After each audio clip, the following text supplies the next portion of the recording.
Hey, what's up, everybody? Hope you guys are having a good day. I'm Dr. Boyce Watkins from Your Black World and the Black Business School. And today we are going to have an important conversation that I know is going to benefit you. I want to always, as always, welcome you guys to drboycetv.com, the home for intelligent Black people, brought to you by the Black Business School, which is the Harvard for Black people, the place where you can go to actually get a real education on the things that matter for you as a Black person. We are here for you. We are built by you. We are supported by you. We are not controlled and run by anybody else. And so that's why we're special. That's why we're able to do things in a unique way.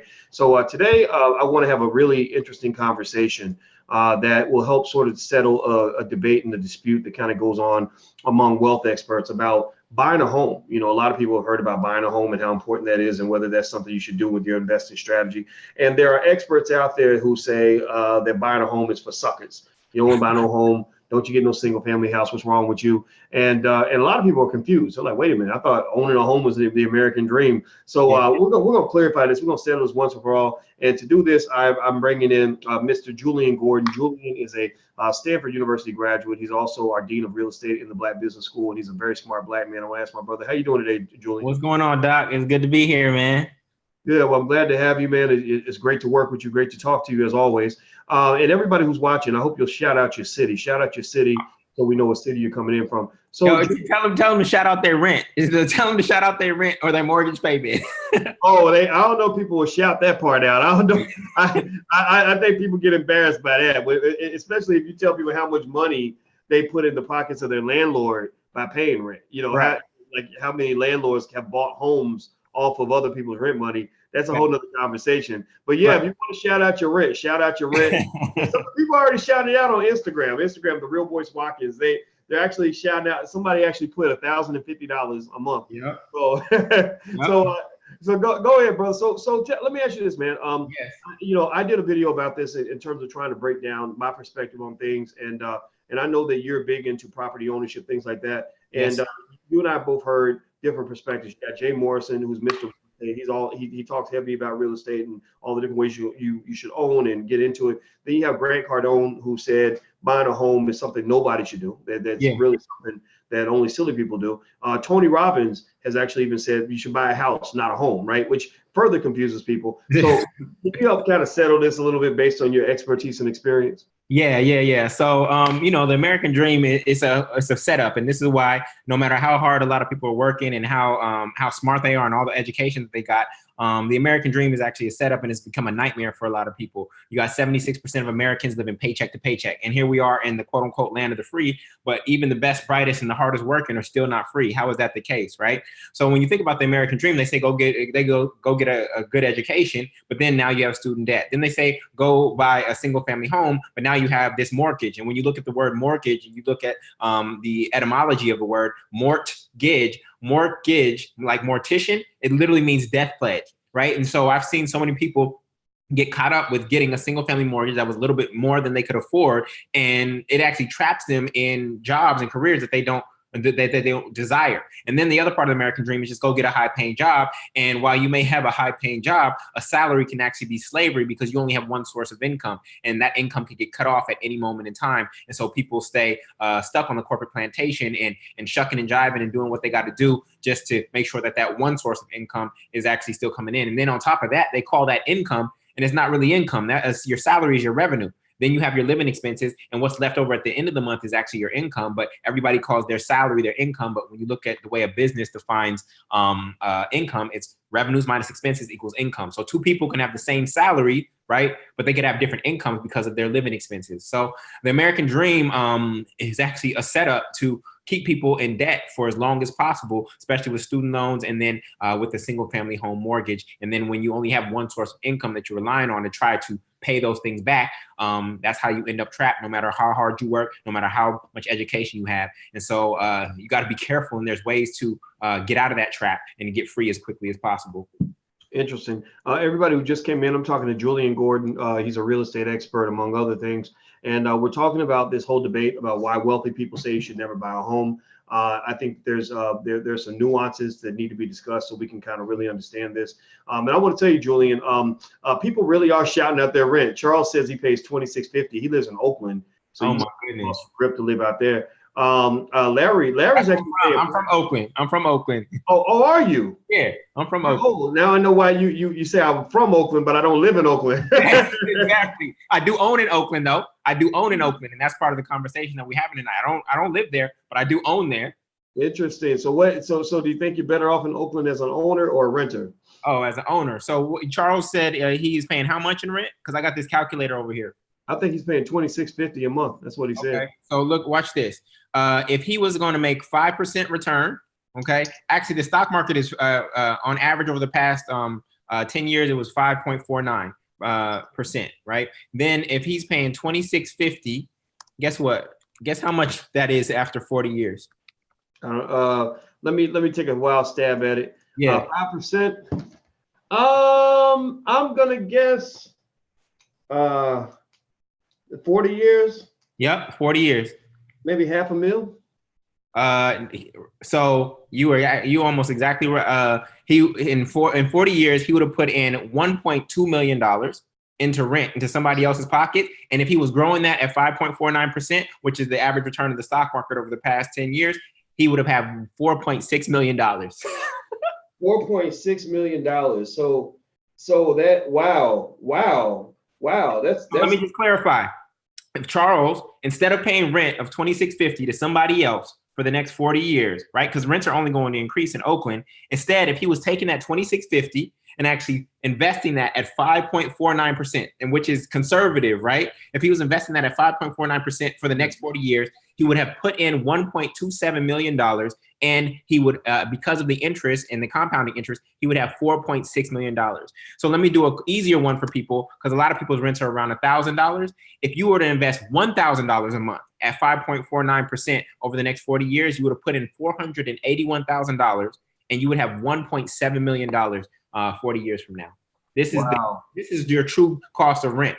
This is why rent has to get off the books for you, because this is where your wealth is. I could guarantee if you could just get rent off on the other side of the equation, you were collecting rent instead of paying rent, you would be a millionaire. I could guarantee you would be a millionaire off this one decision to actually go into multifamily real estate, not just single family real estate. I'm not trying to be a home owner. I'm trying to be a real estate investor. I am a real estate investor. Yeah, well, and it's fascinating. I mean, even when you use conservative growth rates, when you're not growing your money and you're letting somebody else grow your money for their pockets, right? You really are making somebody rich. It's like giving them a bunch of seeds and they're growing apple trees with your seeds. You didn't just lose 50 pounds of seeds. You lost, hundreds of acres of apple seeds, right? Excuse me, apple trees, right? You lost thousands of apples, right? Because you gave away all your seeds. Right. And that's what I think we continuously do that can really kick us in the butt. Everybody who's watching, speaking with Mr. Jullien Gordon, he is a real estate expert, among other things. He's the Dean of Real Estate in the Black Business School. And we're talking about renting versus owning, why there are wealthy people who say you should never buy a home. So that's actually a different kind of conversation, right? Renting versus owning. And then if you own, what should you own, that kind of thing. This weekend, actually, on Friday, Julian is doing a free masterclass. If you guys want to join, it's at theemancipationequation.com. That's theemancipationequation.com. Go sign up. The seating is very limited, but it's free for anybody in the community that wants to make that leap into ownership of some sort of rental property that will help you to generate income for your family. Julian knows what he's talking about because he's been doing this for a long time. And so you can go to theemancipationequation.com. So write that down, and I hope you guys will show up. So Julian, let me ask you this question. Let's dig deeper into, okay, so let's assume that you realize, I think we've established, it seems to, tell me if you agree or how you feel about this statement. If I said renting is just something you just really don't want to do as a habit, like you shouldn't do that just sort of as your main hustle. Like if you have nothing else, you own no business, you have no stocks, and you own no property, what happens when you become a renter? Can anything good come out of that? Absolutely nothing good can come out of it. And so here's the deal. Here's how you have to retrain your mind to get out of this situation. See, a lot of people go around renting, right? And they call their space, they call it my apartment. And the reality is that's not your apartment. So stop calling it your apartment. You're not on the deed. You're not on title. You painting the walls. You adding shelves. You're making the property better. You cutting the lawn. You sweeping the front. It's not your apartment. And so here's what I tell people they have to do, Doc. You have to actually say and admit. You all have to admit, if you're renting, I am homeless. You have to state that I am homeless. And here's why. Because look, if you keep telling your subconscious mind, this is my apartment, then what does your subconscious mind think? Oh, we safe. We got a home, right? Your subconscious mind is going to think we got a home because whoever's driving me is saying that this is my apartment, and it's not. So, but if you told your subconscious mind instead, I'm homeless, then what is it going to do? Oh, we ain't safe. We need to go get a home. Right? So it would change if you actually admitted that you're actually homeless, because that landlord could come in and decide to move their family in whenever they desire to, and you would be gone. Now, you're not homeless in terms of like sleeping on a bus bench, but you are homeless because guess what? The person who is sleeping on the bus bench has as many keys to a home as you. They have. Oh, wow. Are y'all, is anybody in here? Raise your hand right now if what he just said makes you feel like shit. Anybody feeling like shit right now? That's not the goal. That's what I no, but it's good. It's good shit though. It's good shit. If he's making you feel like shit, but yet giving you insights that are valuable, just say good shit. It's SHYT, so we don't cuss. Everybody, if you feel like it's good shit, like I feel like shit, but I'm glad you said that to me because it's soaking up game and it's really helping me. Just say good shit. Anybody else? Right. Okay. I see a lot of hands going up. All right, good. Yeah, people waving. Yeah, but that's really a great way to lay it out. I see Nakia's in here. Nakia, I saw Nakia this past weekend in Chicago at our event. It's good to see you again, sister. It was wonderful to meet her in person. That's a great Black woman right there. So you basically help most of us. You convince most of us that it makes sense. I mean, it's logical. Tell me if you guys can disagree on any level. So you're saying if you are a renter and you live in a property that's owned by somebody else, yeah, then you really shouldn't be using the term like my apartment, my house, my whatever, because you're right. They can put you out at any time. They have the right to do a lot of stuff with your property. Well, there's some tenant friendly cities, but if the landlord says I'm going to move into this unit, that's the one way that they can say I'm moving my family into this unit, and the rent control stuff won't prevent that, right? If they're actually going to move in because they own it and it's their space. But there are a lot of cities that are rent controlled and protect tenants, which is a great thing. But at the end of the day, it's that person's property and it's not yours. And so you have to stop investing in their property and their wealth and their generational legacy. You got to do that and rechannel that energy into your own.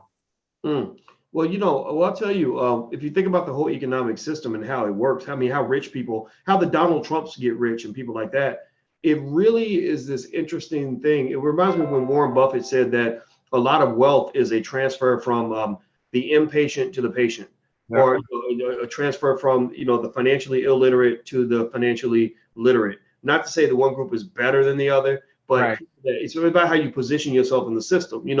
And you think about this, right? No economic system works, and no one can get rich if there's not sort of fuel for that system, especially in capitalism, right? Yeah. So if I'm getting wealth as a share owner in a corporation that sells a product, then I need consumers who want to buy that product, right? If I'm selling Nike sneakers, I need people that want to own sneakers and are willing to give up part of their money to get a pair of shoes, right? If I want to make money as a landowner, renting out land, I have to find somebody who's thinking more about just the security of having a place to stay than they're thinking about the long-term implications of the wealth that they're giving away, right? If I am an entrepreneur who runs a business and I'm looking for employees who are only going to say, where's my paycheck? Where's my paycheck? They're not really thinking much about ownership and what happens, if this job disappears or whatever, right? And so it's almost like you've got one group that's thinking short term, and then the other group that's thinking really long term. And so the entrepreneurs kind of make the sacrifice on the front end so they can get the long term benefits,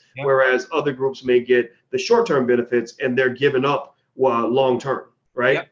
100%. Yeah. So real estate is a long term game. So I purchased for people who don't know, just a little credibility, and in case you have no clue who I am and where I'm coming from, I was about to curse.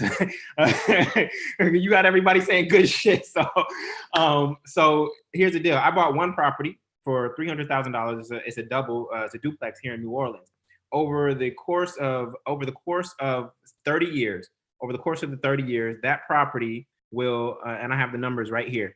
That property will yield me over the course of 30 years, okay, long term, it will yield me cash flow, positive cash flow of $638,000. Okay, I'm gonna remind you, this property is worth $300,000. I put 25% down, and now I have control over it. Over 30 years, that is going to cash flow $638,000. It's going to generate $278,000 in tax savings for me. The principal is going to be paid down by the tenants of $225,000. And then if it appreciates at 1% per year for the next 30 years, it will have appreciated by $104,000. And when you add all those things up, this one single purchase that I put down $75,000 for will lead to $1.2 million in generational wealth that I get to pass down to my daughter. Well, it seems to me that the reason these conversations are really important for the Black community is because you're seeing a slide in a couple of areas. You're seeing a slide in terms of wealth, just, the resources that we have available. So we've got to build that back up. And also you're seeing a slide in home ownership in terms of Black people owning fewer homes than we've owned. I think it's at an all-time low since 1970 or something like that. And those are things that we have to address. Like, those are crises that we've got to fix. We have to make sure we make that decision to fix it, and not wait for some other community to say, oh, it's time to fix the Black home ownership issue. That day's never going to happen. We have to make that decision in our own families and our own communities. Yeah, right? Yeah, you're right. But here's what happens in our communities. What happens is typically a matriarch or a patriarch has bought a piece of real estate and has had four kids. And now when that matriarch or patriarch passes on, now through the estate process, the 4 kids now are passed down this property. And now what happens is now no son or daughter can actually buy the property or even wants the property. So what do? They put it up for sale, right? Because that's the only way to make the property liquid so that they can divide it into 4 pieces. And then this is how we as a community lose real estate that older generation, our elders had invested in or kept, is because during the inheritance process is when it gets lost. People want to cash out because they think that the cash is king. But when you really look at it, cash is the lowest yielding asset in the entire world. Cash yields 0.03% at Bank of America. Yet we're on this chase for cash, right? When it's the lowest yielding asset in the entire world. And you want to know what's even funnier? Money is actually 75% cotton. So we still out here picking cotton. We still out here picking cotton. It's 75%. It's like they're playing a joke on us. Because we still out here chasing money. Money is 75% cotton. What does a bank do when you deposit your money? What do? They get rid of it. Why? Because it's low yielding asset, right? And so I'm not cash rich. You won't see $1 million stacked in my bank account. One day you will, but every time I get cash, I'm trying to invest it into an asset that is actually going to pay me over time. Why are you laughing? I'm dying. You said picking cotton. That's funny. That's hilarious. Still out here picking cotton. Okay. There we go. I think that we gotta. I think that should be our routine. When Julian drops a gem, I need to say good shit. SHYT. So we ain't out here just being a bunch of funny now. Shut down the account. They shut down the account. That's what I'm in the chat. I'm gonna write good shit every time you drop a gem because that's funny, right? Picking cotton and all that. But that's a very good point. I mean, you talk about cash. Cash is something that we are trained to get excited about. And in fact, I've seen rappers, like I remember rapper 50 Cent, when everybody was bankrupt, he had all this money, right? He would pull out a big clunk of cash and use it as a phone or act like it was lettuce, like he was eating it, or he spelled broke with a bunch of cash. And a lot of people saw that and said, oh, he ain't broke. Look at all that cash. And people who understand the nature of cash and assets and wealth, they understand that you can have a lot of cash and still be struggling. In fact, even Donald Trump once back when people liked him and they kind of hate him now, but back in the day, 20 something years ago, Donald Trump was in the middle of one of his bankruptcies, and he was actually, his net worth, I think, had become negative. And so he gets out of his limo with his son, and he says to his son, he says, "You see that bum over there?" And he says, we have less money than that bum over there. Like, he literally said that. And it's funny because, the difference was obviously access to capital, right? He could go borrow his way into maintaining a lifestyle, right? Until things got better. And so really little examples like that, I think, kind of help us just understand, what it really means to be wealthy, what that looks like. So a lot of times, for example, we'll see people with either lots of cash, or we'll see them with fancy stuff, or we'll see, we'll look at what they drive or how they dress. And those are just bad measuring sticks of how well you're doing. And one of the worst measuring sticks of wealth, it seems, is how much money you make. I think a lot of income is on say a job or whatever, it's an opportunity to build wealth, but it does not mean you're a wealth builder. Correct, because you're still trading time for money, right? You're still trading time for money. So here's the simplest way I can articulate it for folks. Okay, so cash is actually not king, as they say. Cash is actually pawn. It is the lowest yielding asset in the entire economy. This is why banks get rid of it the moment you give it to them. Okay. Then what's king? King is the second most powerful piece. King is cash flow. Cash flow creates cash, right? But what you really want is queens. Queen is the most powerful piece on the board, and the queen is an asset. So an asset produces kings. Queens produce kings, right? Which are cash flow, and that cash flow produces pawns that potentially can become more queens. And so when you're playing chess, what do? You sacrifice a pawn to go get a higher yielding piece. And so this is what you invest cash in. You invest it to actually go get assets, but a lot of us are actually investing it to go get liabilities, and because we don't know the difference between what an asset and a liability is. Now, there's a very thin line between an asset and liability. If you go get a car to show off, and it's really about your intention, if you go get a car to show off to other people and make it look like you're doing well, that's a liability. But if you get a car that actually has your company logo on it and you're using that to generate income, that same car with the company logo on it can actually be an asset. It's all about your intention and your use of the thing that it is that you're acquiring. Well, I love that. Well, by the way, everybody, I want you to know I'm speaking with Mr. Jullien Gordon. Jullien Gordon is a real estate expert, entrepreneurship expert, Stanford University graduate, one of our baddest, blackest, most intelligent brothers out here. When I say the blackest, I'm talking about blackness as a brand. Like if you agree with him, if you feel me, just say something. Let me know. I think blackness is the greatest brand. Like it's like Gucci, Prada, Louis Vuitton on steroids. Ain't nothing better than me in black. So he's one of the baddest, blackest, most brilliant brothers I know. Very smart black man. And if you hear me, if you agree with me, we need to start branding our blackness and talking about the fact that being black is the thing to be. Everybody wants to be us. Everybody's going to see us. And we need to remind ourselves to always love us. And this Friday, if you want to come and learn more from Julian, you should actually sign up. We're doing a free event, totally free.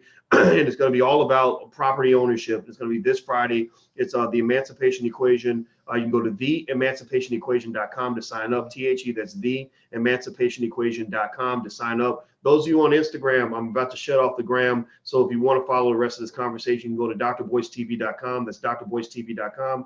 And everybody on drboycetv.com, if you could type in theemancipationequation.com, I'd appreciate that. I see Dual is typing it in there. Dual is another strong sister. She's like Nakia. They come in here a lot. And I tell you what, black men can't do nothing without the great black women in our community. And I have to make sure we remind ourselves of that, because you got people who don't appreciate sisters the way that they should. And I think that's shameful. All right. So hit the thumbs up button. Please hit the thumbs up button, hit the share button, subscribe button, stuff like that. And I want to ask you a question, Julian. So what drove you to get into property ownership, and what was that journey like for you? That's a great question. So I think it's the same story a lot of people. So actually my story starts out a little bit earlier, where my mom had a good job. She was an anesthesiologist, so I came from privilege, and she was making great income, right? And or great salary, not income. And so we had this nice home in Oakland, California, in a great neighborhood.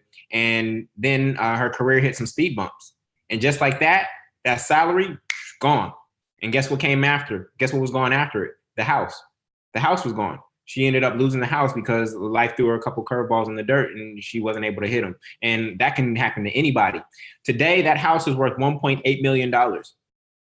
And and me being the only son, that's generational wealth that will not be transferred as a result of that. Now, if my mother had a multifamily home, even if she had fell on hard times or had some curveballs, guess what? The mortgage would have still been getting paid by the other renters in the building. So that was kind of the first foray into real estate for me. What happened after that is that when I was in college, I read Rich Dad, Poor Dad, like many people. But the reality is that 40 million people have bought that book, Doc. I would say about 4 million have actually read it. And I would say about 4, maybe 100,000 have actually taken action on it. So it's not the truth that will set you free. It's acting on the truth that will set you free. And a lot of people haven't acted on this knowledge that they read in this book. 40 million copies of that book have been bought, but it hasn't been read 40 million times and definitely hasn't been acted on 40 million times. And so I read that and I immediately knew that I was not going to buy a single family home as my first home. And so I bypassed that. That wasn't even on my radar as an option. I knew that I was going to acquire a multifamily home. It took me 10 years to get my first home in Brooklyn. It was a 3-family home in Brooklyn, New York. I saw the same things that I saw happen in Oakland. I saw trends, and it was in Bed-Stuy. And Bed-Stuy was like this neighborhood in transition. People had past memories of it. Taxi drivers, when I would get out the airport, and be like, "You sure you want to go there?" Right? So yeah, I lived there. Yeah, I'm going there. So it was like this neighborhood that was on the fringes when I purchased, and it's completely different now. And so I've been able to benefit from that appreciation, but I was also able to benefit from the cash flow. And so I had that property for 4 years before I actually made my second investment. I could not, your second investment as a real estate investor, you actually required to pay 25% down. For your first investment, everybody out there, if you use an FHA loan, right, you can actually only have to put 3.5% down. 3.5% down. So on a $300,000 home, all you have to do is come up with $10,500 to actually control a $300,000 asset. Now, what other business in the world can you go get financed for $300,000 in 30 days, acquire a $300,000 business with only 3.5% down that provides immediate cash flow within 30 days? There's no other business out there that you can do that in. And so the FHA loan created the way. But then I knew because the next one was going to require 25% down, I knew I couldn't buy in New York at that time, because I would have had to say at $1 million price point, I would have had to save up $250,000 just for down payment. So I started looking in other markets, and the city that I had fallen in love with through travels and through work and things of that nature was New Orleans. So I planted seeds there with some realtors there, knowing that I was looking to invest, and an opportunity came up. And that's actually the house that I'm in right now here in New Orleans. And from there, here's the thing. When you are accustomed to New York prices, when you come to New Orleans, everything looks like it's on the clearance rack. Everything looked like it's on the clearance rack. And so I was like, okay, this is where I'm going to anchor. Because I saw this. I can't call Oakland home anymore. Oakland is gone for me. It's not the same place that I grew up due to gentrification. New York was a 10-year period for me. New York's not really home. And I said, I want a place to call home. And so I decided to anchor here in New Orleans. So I have 8 multifamily homes here, 1 in Oakland, 1 in Brooklyn. Today I have 27 doors in those various properties. I just closed on a 4-plex on Friday. I'm closing on another one tomorrow that I'm really excited about. And this has been the journey. And literally, I've acquired, 9 properties in the past 2 years. 9 properties in the past 2 years. And Doc, this was a side hustle for me. You know that my core work is the Freedom School and teaching entrepreneurship online in the way that you teach investing and things of that nature. And when I had excess abundance in my business, I would put it in real estate because I wanted to create some more passive or semi-passive income. Whereas the work that we were doing and the work that we love is active income, right? We're still trading time for money in a way. So I wanted to park it there, and it just comes so organically and naturally. And people started asking me questions and hitting me up like, Julian, how'd you do that? I saw you got another property, this and that.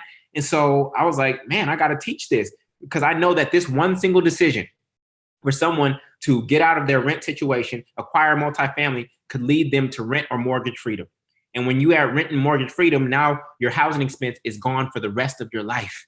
And the breathing room that creates when your housing expense is gone for the rest of your life, that allows you to have space to actually live out your purpose and be more courageous and go after what it is that you truly want. My first purchase, it got me to rent and mortgage freedom. That first purchase. And that opened up the way for me to live in my purpose a lot more powerfully. And so this is why I'm so committed to it. Because as you know, my ancestor spirit is Harriet Tubman. That's who I'm committed to living out her legacy. She freed 300 people over the course of 10 years and 19 trips below the Mason-Dixon line. And so now she was leading the Underground Railroad, and I call real estate the above ground railroad. It's right here in plain sight in front of us. We all are dealing with real estate every single day. And for all the renters that are here, you are experiencing the real estate business model, except you're on the wrong side of the equation. And so I'm trying to get our people on the right side of the equation by buying multifamily real estate. Well, you know what? By the way, everybody, I want everybody to know who I'm talking to. I'm speaking to Mr. Jullien Gordon. He's our Dean of Real Estate in the Black Business School. He's also an expert on the ownership of property, among other things. And this weekend, don't forget, guys, if you want to learn for free from Julian and get started on your process to property ownership, you can join us Friday. Just sign up at theemancipationequation.com. That's theemancipationequation.com. There's only 1,000 seats available, and they're filling up fast, so it's totally free. Come in and join us at theemancipationequation.com. Now, and also everybody, please hit the thumbs up button, hit the share button, hit the subscribe button, all that good stuff.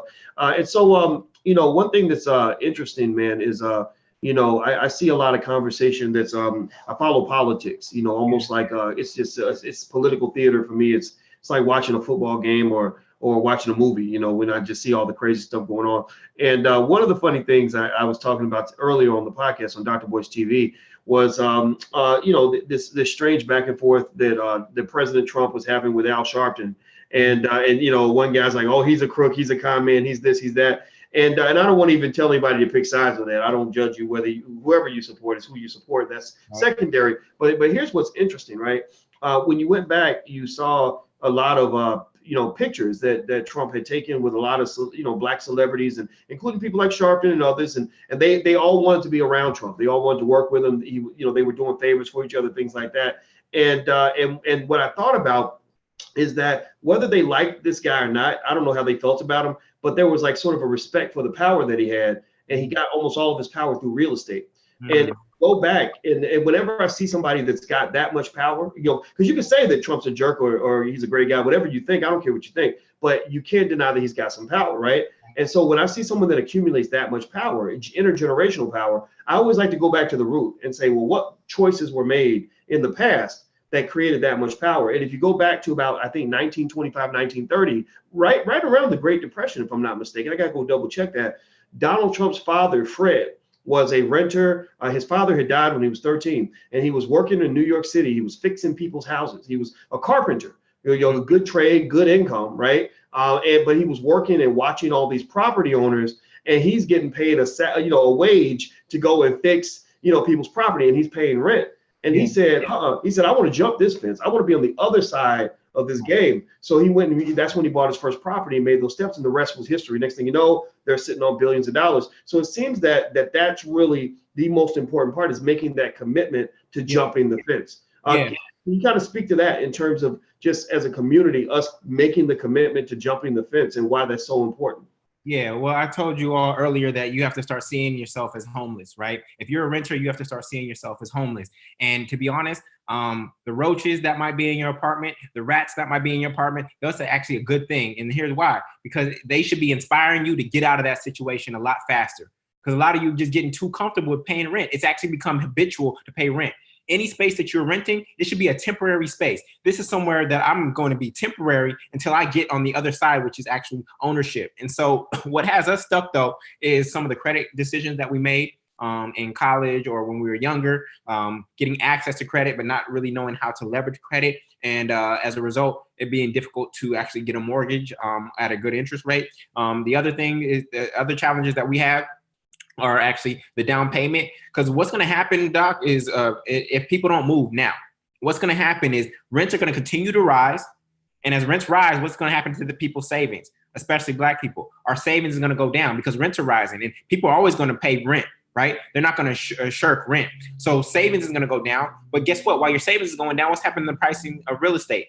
Real estate is continuing to rise. So now you're saving less, but the prices of real estate are continuing to rise. So there will come a point, if people do not act now, where you will never, ever, ever be able to own. Unless you want to move to Omaha. Unless you want to move to Omaha, Nebraska or something like that, there will come a point where you are never, ever able to own because you waited too long. Well, let me ask you this, Julian. Do you think that there's anywhere in the country where you feel the real estate has just gotten too out of control in terms of price? Yeah, definitely on the coast. Definitely on the coast. San Francisco, Oakland, New York, of course. And if you didn't get in early, then you're pretty squeezed out of that market. And what's crazy to me is, especially leaving Brooklyn 6 months ago, what's crazy to me is people are attached to these places. They're attached to these places that they'll never be able to own in. And so that just boggles me. And of course, you can be attached to other things beyond real estate. You're attached to family, etc. But why not leave? What's really keeping you there? And so anytime there's a centralized, anytime a real estate market starts booming, what happens is people get squeezed out further and further and further. And so the way to navigate that is to actually go where the wave is going. This is a bad metaphor because it's a hockey metaphor, but Wayne Gretzky put it like this. He said, I don't go to where the puck is, I go to where the puck is about to go. Something along those lines. And so if you really want to take advantage of something and you feel like you're getting squeezed out as a renter, then you want to go ahead of where the wave is going, and you want to catch the wave when it finally comes. And so that may mean going and living on the fringes a little bit. Anytime you see a hipster, right? Anytime you see a hipster walking down the street and you see an aberration, like why is this little white girl jogging at 8 p.m. at night and feeling real comfortable in this neighborhood? You want to go buy right on that street, right on that block. That is where you want to buy, like right now. Okay. Yeah. But I don't know. It's like we're bougie in terms of renting. Like, I'm bougie, look at my apartment. I need this kind of lifestyle, but I'm broke. I'm bougie, but I'm broke. Like, we got to get out of this mentality and be willing to be first and go claim land. The most valuable thing on earth is a piece of earth. And so you should own a piece of earth. We were the original man and woman. And now we don't own land. In fact, 1920, you told me this, 1920, we own 15 million acres. Today, we own 1 million acre. Wow. Say that again. How are we going backwards? How are we going backwards? Are y'all hearing that? I mean, did y'all hear this? What he just said? You know, that we own far more land. We own 15 times more land in 1920 than we own today. So who told you? Who told you the lie that Black people have made a lot of progress, that we move forward? We have not moved forward. We have moved backwards in all the things that matter. We traded land ownership for student loans. You know, I mean, come on now, come on. It's you're hustling backwards, you know. And I think, and I agree with you. I am a big believer that it's a matter of, you know, I think it's back to the future for Black people, back to the black to the future. How about that? Black to the future. We need to go back to our past to really understand our future. You know, go all the way Black to Africa, all the way back to where you know, connect to your African roots, find out, you know, which tribe you're connected to, so you'll feel like you have roots, so you feel like you have a home, because they're begging us in the diaspora to come back home and claim land there, because we're the rich African Americans. But then go back before integration, and I want you to look at the value systems that people had at that time. You know, at that time, before integration, people weren't caught up in jobs and student loans and all these other things. They were into land ownership. They wanted to own lots of land, and they also had businesses. We had a lot more businesses back then. We had fewer people, but more businesses. So ultimately, I would say that, you know, if you really want to just understand what's required to be successful and to have control and freedom in your life, well, it just comes down to having resources that allow you to get what you need without having to go through a middleman. You know, if you got to go beg another community to get you what you need, then you're in trouble. And so Julian, maybe you can speak to this point. I'll let you get the last word. But you know, I heard a guy who was talking. He was I think he'd become a plumber or something like that. And he was talking about his friends that were plumbers and electricians and stuff like that. And he said, we just, you know, skipped college and so by the time I was 20 years old, I was buying my first home. I didn't have all the student loans like my friends. They were still in college getting these degrees so they can get jobs. He said by the time I was 25, I had assets and ownership and was working for myself. And a lot of my college friends were still struggling trying to get a low paying job. Can you kind of speak to that a little bit? Yeah. So I love your metaphor. I remember it so vividly. And you were like how you said that we're running this race, and literally by giving our young people, our young Black scholars, our young gifted and Black student debt, they were chopping off the legs of our fastest runners. And that has always stuck with me. And what we're missing and what you're talking about is we've been trained to refocus on liberal arts education. Go learn some Shakespeare and some BS like that, when we need to go back to learning liberation arts education. There's a difference between liberal arts education and liberation arts education. When you talk about— I'm stopping you again. Okay, everybody in the chat, I want you to type good shit, SHYT. Don't be cussing up in here. Nobody cussing this motherfucker but me. But I want y'all to type good shit, SHYT, because that was some good shit. Every time Julian drops a gem, Y'all type good shit, SHYT. Type it in the chat. Man. Please go ahead, brother. Keep going. Keep going. That was a good one. Liberation, arts, education. Okay, go ahead, man. My bad. What would that curriculum consist of? It would consist of the Black Business School. It would consist of the Freedom School. It would consist of everything that we are teaching, right? And these institutions are charging hundreds of thousands of dollars, and we think we're catching up to the white man or whoever it is that this illusion, and it's actually setting us back. Like had Robert Smith not done that for the Morehouse class, those young Black men would be cut off at the legs. They'd be cut off at the legs. And I'm excited to see what actually occurs for them now that they've been freed of their student debt and they can step into the world without that kind of bondage on them in today's world. So we as a people, we started undervaluing blue collar workers for white collar jobs and things of that nature. But they're called white collar jobs because many of them are designed for white people. They're not designed for us. Okay, y'all know what to say in the chat. Whenever he does it, y'all know what to type. Just I'm just saying it was real. Do you sit around and write those things down? Because it's so weird. Every time you about to drop, I'm like, oh, he's about to do it again.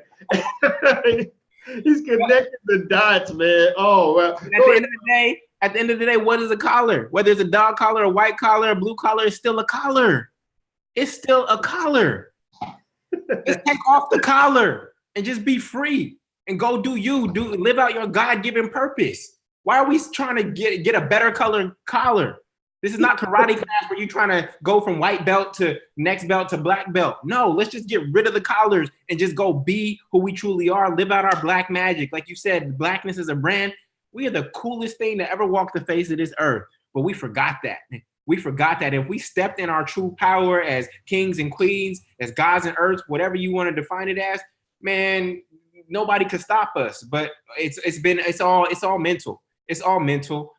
We can do all the tangible. We already got physical dominance. We can do all the tangible and the tactical, but it's really just a mental thing. We're dealing with mental slavery nowadays. And so Harriet Tubman would go below the Mason-Dixon line, and you and we're trying to go below the mental Mason-Dixon line to go free people and bring them up to their true state of being, who we know we're called to be. And that's what the Black Business School is about. That's what the Freedom School is about. That's what our webinar on Friday is about.